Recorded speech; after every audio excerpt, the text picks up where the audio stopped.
On Monday, March 3rd, former British Prime Minister Tony Blair came to speak at DePauw for the 2008 Timothy and Sharon Ubben Lecture.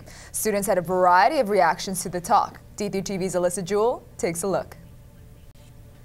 DePauw and Greencastle communities braved cold, wet weather, security, and a long wait on Monday to hear former British Prime Minister Tony Blair speak about current issues and his goals for the future.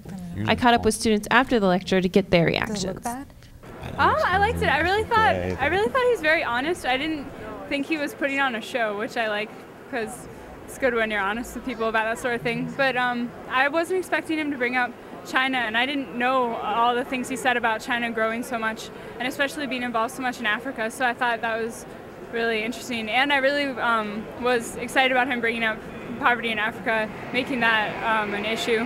It's important. There are 3 million children that die preventably every year in Africa from conflict, famine or disease. It's just when you go there and you see this and you understand the scale of the challenge. Tony Blair talks about how he thinks politics is dirty and it's really something, messy and stuff like that. But that's not because he's not interested in power.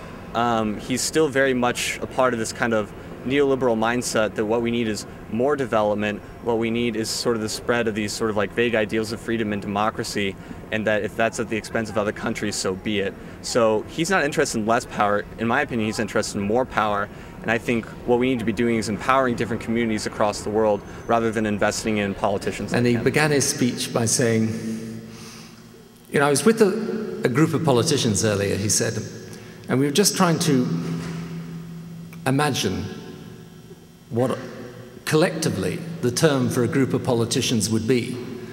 Because he said, we talk about a flock of sheep, or a herd of cows, or a pack of wolves.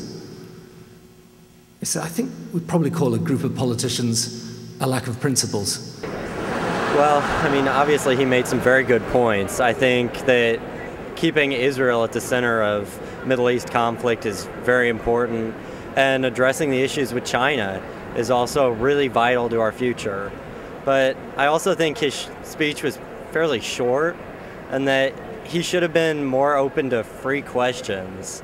What I would like to see is, President Bottoms went on to say that this is a really great journalism school, and I think that he should have given the journalists more credit to be themselves and ask real questions. 4,300 people came out to hear Tony Blair's speech, and a changing world appeared to be on everyone's mind. According to Blair, we are interdependent today. No one country is strong enough, not even this country, powerful and great though it is strong enough to be able to handle and to meet the global challenges that we face on its own. This has been Alyssa Jewell for D3 TV's The Source. Only the first 5 minutes of Tony Blair's speech were allowed to be taped by the media. To view more excerpts from the speech, visit the DePauw News website at depauw.edu/news.